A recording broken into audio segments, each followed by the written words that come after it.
Welcome to the next episode of Take a Break. Take a break. Keep the whole world guessing. Take a break from the human race. Take a break when it gets depressing. Take a break.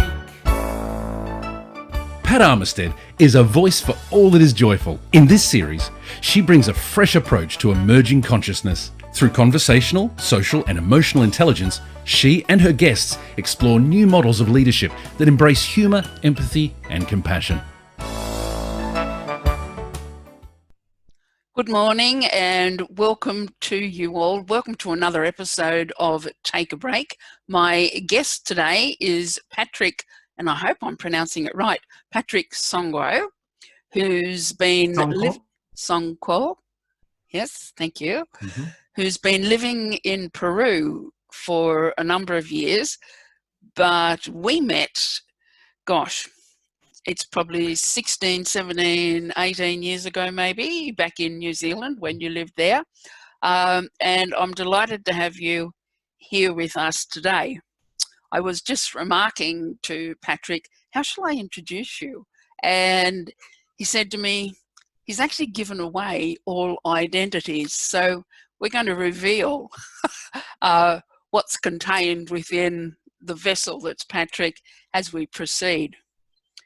As I was saying to you earlier, Patrick, Dr. Robin Kelly wrote the song and performed it. That is the opening sequence for this program. And some months back when we were in COVID and I was looking, I wanted to do something, but I wasn't quite sure what.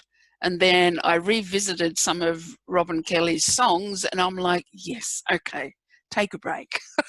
And the words in there are take a break from your own persona, take a break from the human race. And certainly in many and varied ways, we've all done that.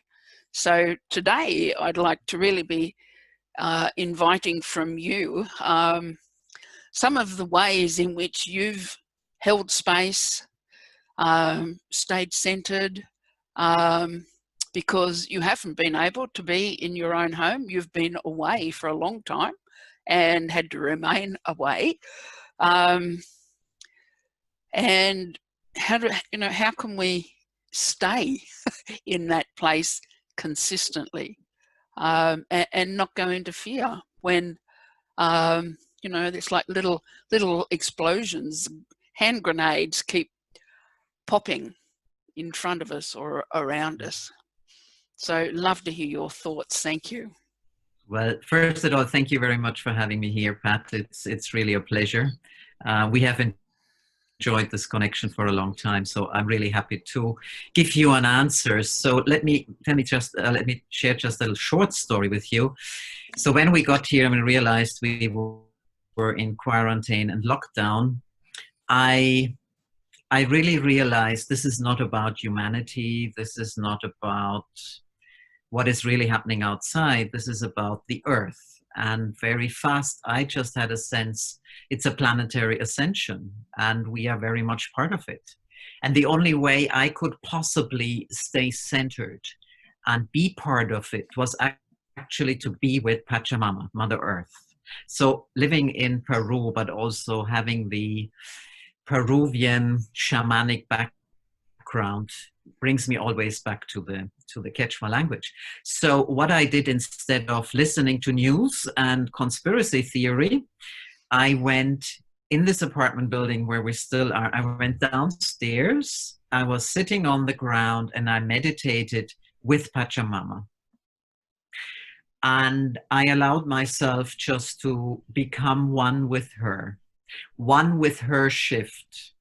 My initial response was, wow, this earth is going to have a break. It's going to have a break from humanity. Mm-hmm. And the song is just beautiful that you have chosen. And I just allowed myself to totally emerge into that shift that the planet was going through. In the heart of Pachamama, with the animals, with with the whole nature, really, the spirit of nature, the plants. Of course, I live in a very nature area, but I found nature here in the city as well, and it was just beautiful to do these meditations. Hey, so this was definitely my first taking a break. Many of the things you've shared with me over the last few months, perhaps this year, have been about birds are coming to you. Birds are landing on you. And the hummingbird has featured there amongst some of the stories that you shared, as well as in the physical. So tell us about that. Yeah, the hummingbird has really been with me all my life. And I was always fascinated how the hummingbird, I didn't know at that time that the heart of the hummingbird is too small to fly such a long distance. But just that ability to stand still in the air and put this little beak inside a flower, that just fascinated me. So there's a fascination, a love, and of course there's also the spirit of the hummingbird that has always called me. So referring to the stories, well, that is interesting because that was then one of my actions and responses. So in all of this, I felt that what am I giving for the world? I am, in a way, I'm not anti-human, but I'm not a humanist. I'm a living system, and I have been also working with the work of Claire Graves, as you know, in spiral dynamics, the second tier, where you become a collective self. I feel that choice where you leave the fear behind because you are one with everything. So this is how the stories came of the hummingbird and the others. So I simply meditated and said, so what now? And as always, the hummingbird came to me and gifted me this story. And I start creating an audio series I call Light Spirit Medicine, where I got inspired to speak in an audio the stories, and you have gone through it, so you know what I'm talking about. And then 4 lessons with the medicine that actually comes from it. So this is the Light Spirit Medicine, but it's also story medicine. And of course, it's also sound medicine along with meditations and all this kind of stuff. Would you have told me that I would do that a year ago, Pat? I would have said, you're completely crazy. I would never do something like that. Came COVID. To date, I have created 5 stories. We are on the German production, and Ceci has even started Spanish. Yeah. And it's making a big difference for people. And maybe this is the last bit I want to say about the hummingbird and the stories and this whole medicine. It's about helping people really to make that quantum leap. Yes. Yes. To make that, and for me, the quantum leap is really from going into the, let me call it human-centric view, worldview, into the living systems worldview. Yes. And I'm recalling a little bit here, Carol Graves, I just listened to a beautiful interview, and he said the big difference between those in the second tier of the systemic thinking and beyond, the yellow, what is different with them? They have no fear because they are one of this big network of life and spirit. So they have much more opportunities, many more solutions. And they can take just life from another perspective because they are connected. And, you know, for me, that links to, I was interviewed last night by a collective who are creating a new vision, and their main focus is creativity and our capacity for that. And what you're speaking of is that expression to, you know, we have the self, and we've been self-centered, and then we've got self and other. And we're aware of the earth and the ecosystem, but we haven't always, like, we're an ecosystem Mm-hmm. on our own. Of course. And, you know, it's an expanded sense of not just self, but self with this. And we were talking the other day about the spiral dynamics, and I think you mentioned we're in the orange cycle now. Most of the world is in the orange, yes. Yeah. And a little bit of green. So what does that mean? A lot of people might not know the spiral dynamics model, but Yes. just for that portion. Really, as I can. So really, Claire Graves for me had an exquisite view of looking at the world. He looked at human condition. He looked at how we are coping with situations. He looked at a whole worldview and consciousness. Yep. So he went basically from the primitive survival into a place where we started organizing life, where we started then playing power, where we then became achievement oriented. This is the orange, and where we trying everything for that power and humanity and all of that. And the last part of that first tier is then the green, that is wanting to hug trees. But as you said, they're not connected. It's again about that poor humanity. We need to save humanity. So he had this amazing wisdom and insight to show humanity where we are going. There's a healthy and an unhealthy expression of all. And inside, going through all these stages to find the healthy way of expression, because in a way, each of them is important on a personal development side, if you wish.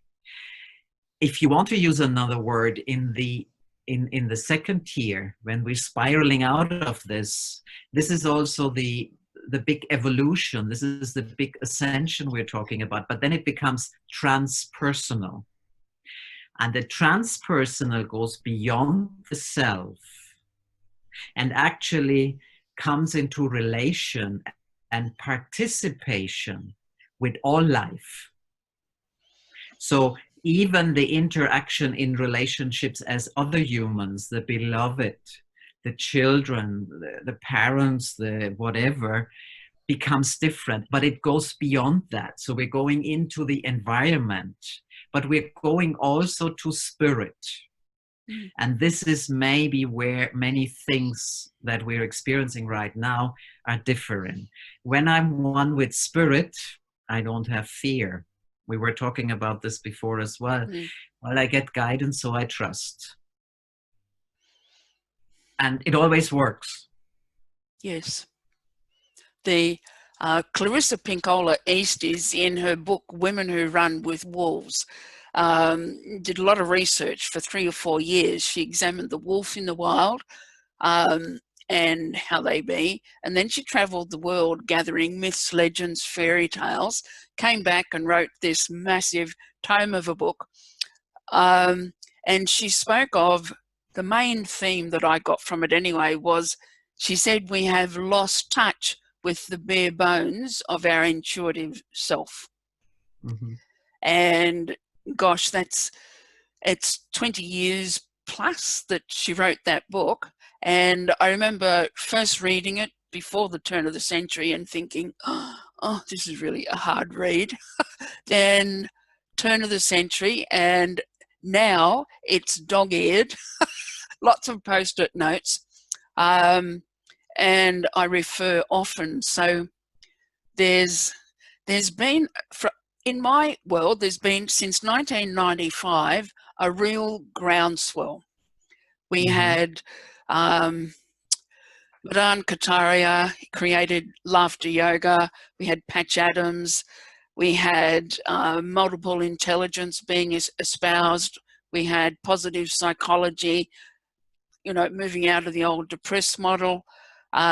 We had emotional intelligence, and they've all been putting their tentacles out if you like, over this 25-year period. And now I kind of feel, oh, it's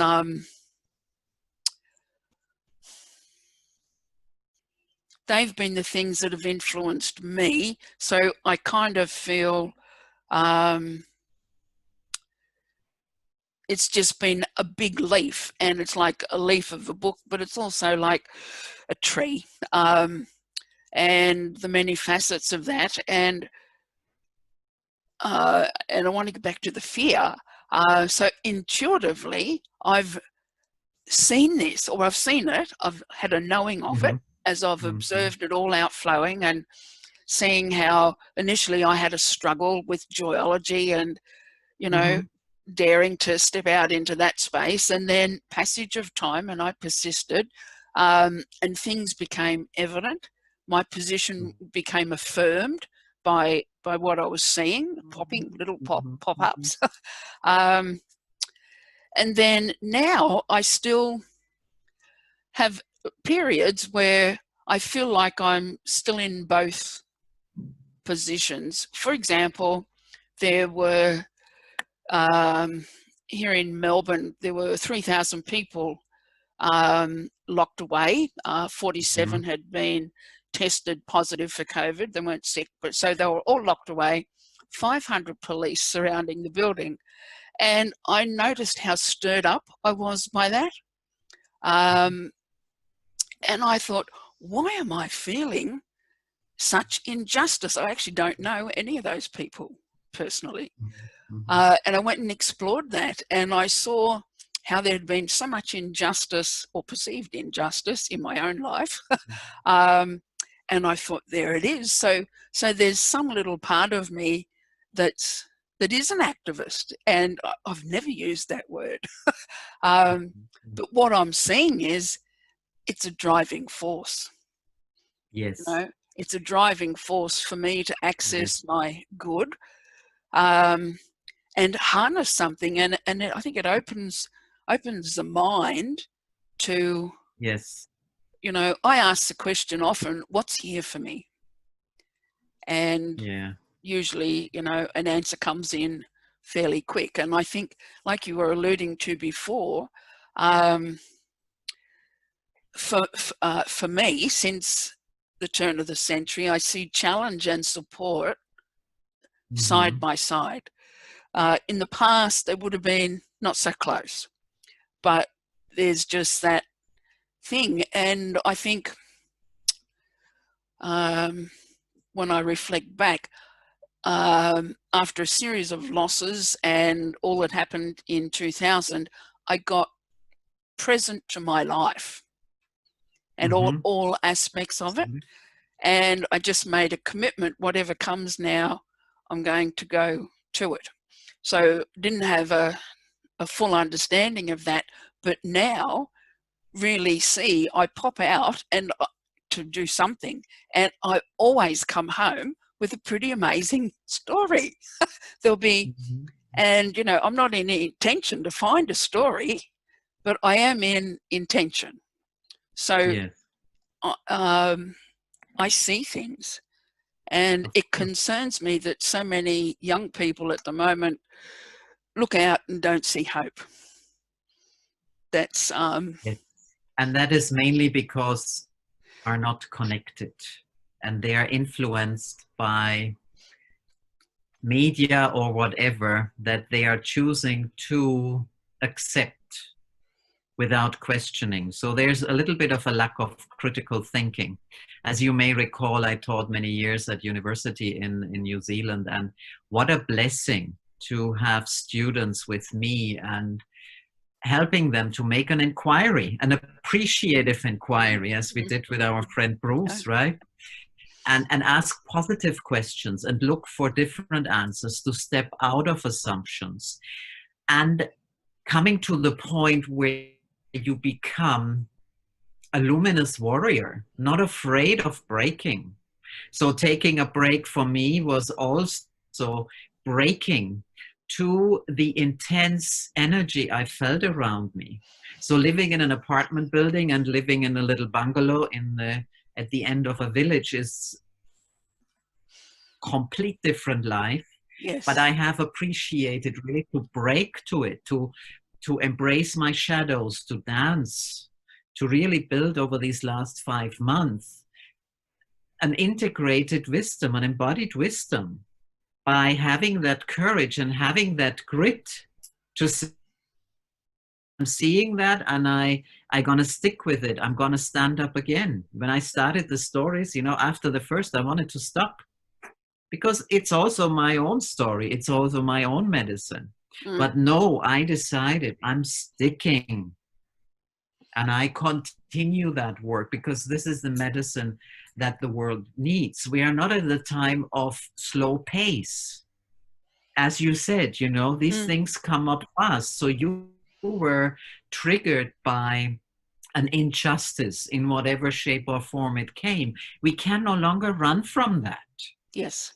If you want to be an activist in that, if you want to stand up for the truth, if you want to share a different opinion, if you want to go within and see what does it really trigger in me, can I go down and break? To break through? This is what is needed right now. And I really appreciate to be with you in this space, as you too have that courage to break. You have the courage to question. Yes.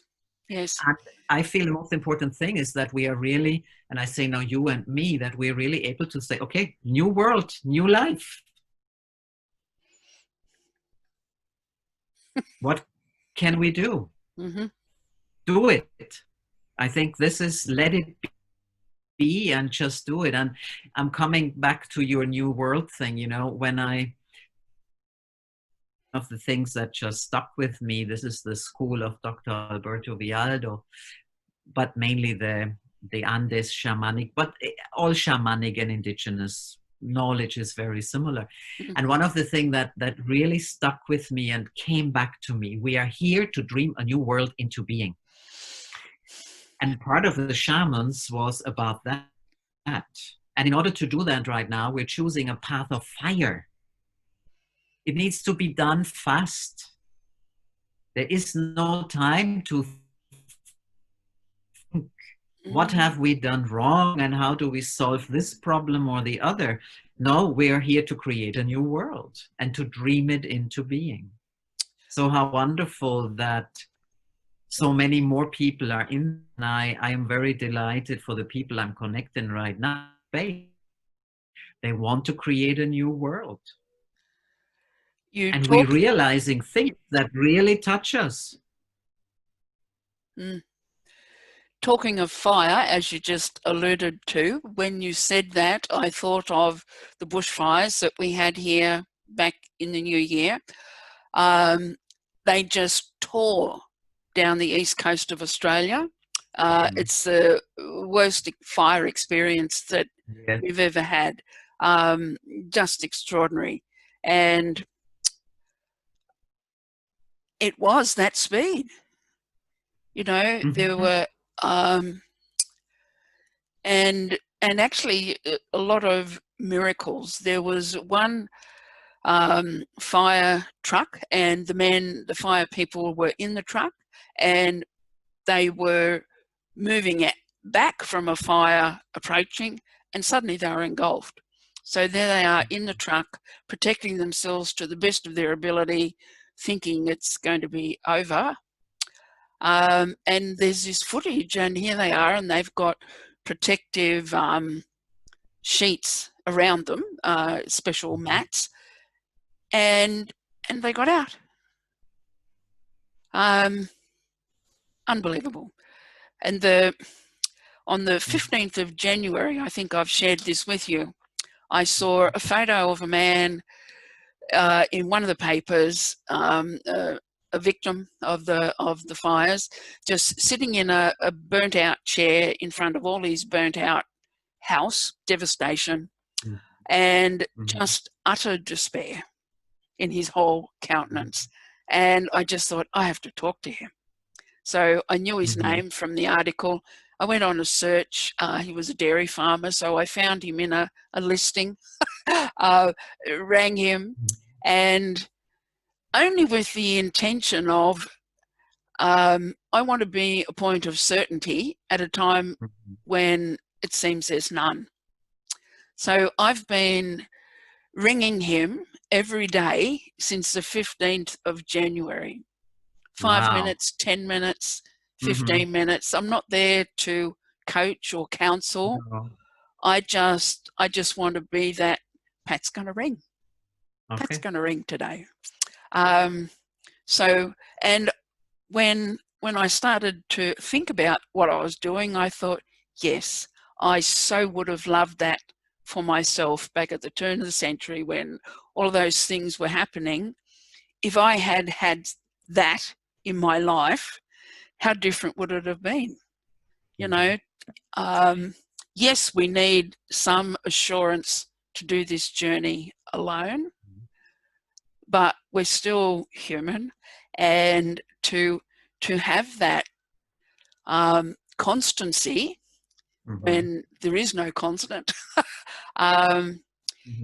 is just, I believe, just so reassuring, and you can step into another place. And, you know, in the beginning, he's a farmer, and it was fairly polite conversation, but it's deepened now, and there's a lot more sharing of his circumstance. And, you know, he's from a little township, 700 people, and here are we now, we're August, nothing's changed. Passage of time, and they're still putting the fences back up, and in this very low level, slow, restorative and rebuilding place. And then of course COVID came and they're forgotten. So what am I leading to? It's like there's this complexity, but within it there can be a simple thing. I know he talks, I listen, and healing happens. Right. It's very, very interesting that you're bringing up the story about, of course, the bushfires in Australia. And as we know, they happen in many parts of the world. And as we know, the indigenous people everywhere had a different approach to that, and hence reacted and interacted differently with the fire. But for me, the path of fire is also that what happens in nature. And for me, when you're telling me the story about this farmer, it is also about detachment. And it brings me back to Graves now, because I was trying to remember what was the other thing that I wanted to mention about this interview that Graves had. He said what seems to be significantly different with the people that second tier consciousness of his spiral, that are the yellows and the turquoise and the corals and now even the teals. What seems to be significantly different, they are no more attached. So the fire has taken away life on many levels from these people, and for whatever circumstances that are current in this world, they still learning to detach. And it's not only the physical, as into their home, as into their physical belongings. It seems to me, as you said, it still seems to be the same in that village. So they are still detaching from many, many, let me call it human conditions, from things that actually don't serve us as humanity. Yeah. So this is the gift of fire, that we go on a journey to really detach even from our own identity. One of our favorite daily ceremonies is to blow into a little sandwich stick. We blow in there what we're letting go and we burn it in a candle. Practice that Dr. Alberto Vialdo has recommended, and it is amazing. It's amazing when you blow your name. It's amazing when you let go from things that you felt were so important to you. But it's really that detachment that sets us free and allows us to go on that journey of evolution. While there is despair, while compassion is not feeling sorry for somebody. No. Compassion is being there for somebody, so somebody like you, saying, I'm listening. You are not there to coach, to teach him what to do with his mentor. No, you are there to listen. And the healing, because he learns to detach, I feel, which is the medicine here. You're breaking up a little bit. Can you just repeat that last little bit? Yes, I said this is also the medicine of fire. Yes. That we can detach and just let go in a blink of a moment. While we have this compassion for pain and conflict and despair and fear, we can choose to allow that to flush over and step into something new, or we can allow it to fester and become victims to these things. Yeah. So I'm aware. And fire is here to burn it. Yeah. Let's burn it. I'm really aware when you can reach a place where you're not attached to something any longer, then there's no suffering. No. Yes. You're stepping out of the human suffering and condition. Yeah, stepping out of say that again? You're stepping out of the human suffering and the human condition. Yes. You could also relate that back to Buddhism. This was Buddha's idea, to finish the human suffering. Yes. And what is really holding us in an old mindset, and going into Einstein now, you can't solve the problems the way you've created it. Yes. What holds you in trying to solve that problem the old way is the human condition. So if we can't spiral out of it and burn it away, we are stuck, and we cannot really connect to life in its fullness and its wholeness. Yep. Here in Lima, I go to the park and I hug the trees and I have a good conversation, and we're working together, you know? It's not my favorite environment, but today I was again walking and just feeling that gratitude for sharing and for truly feeling one with those trees, with life, with nature, with the earth, and also with the spirit of nature, because everything has a spirit. Yes. Yes. I have a lot of people come to me, and one of their questions will be, well, what can I do? What can I do about this? And I know I've done the same in the past. And I forget who said it. Was it the Dalai Lama?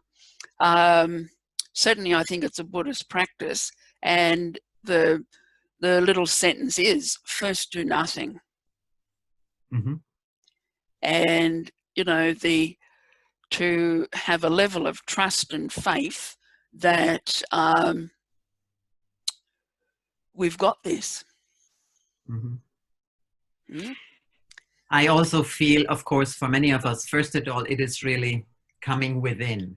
So in other words, really checking out what is happening here for me. Who am I? Meditation, yoga, all kind of these things are creating a space in a way to step into grace. Grace is something that comes with time. If we are creating this space, it's also about the food we eat. It is, as I said, the practice that we choose, the devotion that we have to something. This is really what does it. And of course, many people at this moment, as you know, I journey with people to their, what I call embodied enlightenment. For many people, they sometimes need a guide, and sometimes you need a bridge. And there is people out there who are just the perfect match I am the perfect match for some people, and there's many others who are the perfect match for others. But I feel this is really a time where many of us need a bridge or a guide. Not for the next 2 years to train to become somebody different, to change your mindset. Actually, no. Work with somebody for a week or 2 or 3 or 4 to open your mind and to open your heart. Mm. A mindset is always set, but an open mind is open. Yes. And this is what I feel it takes. Mm. Mm. We have a long 30-minute break, I see. That's okay. As we come to a close, is there some closing statements or remarks that you would like to make to the people who are going to be viewing? A message you'd like to give them? Well, first of all, I want to express my gratitude for those who come and watch us in our little exploration of how we view this current situation on the planet, not in one country, but on the planet. Mm. My message is really step beyond yourself and trust. There is something beautiful unfolding. And don't be afraid to ask for help. Yeah. Don't be afraid for journey with somebody who can take you into a new truth, to dream a whole new life and a whole new world into being. Mm. Not so concise today, I'm sorry, but maybe also an invitation to just journey together to dream a whole new world into being would be something very nice to close. Mm. Mm. Thank you so much. Awesome to commune with you again today. Beautiful. Especially live. Yes. Thank you. Thank you so much. We're going to connect again. Yes, we will. Yeah. Thank you for those who've been watching today. We look forward to seeing you again on the next episode of Take a Break. Bye for now. Take a break. Thanks for taking a break with Pat Armistead. Take a break. Join us next time for more. Take a break. And be sure to like, share and subscribe for updates. And don't forget to click the bell for notifications. Bye for now.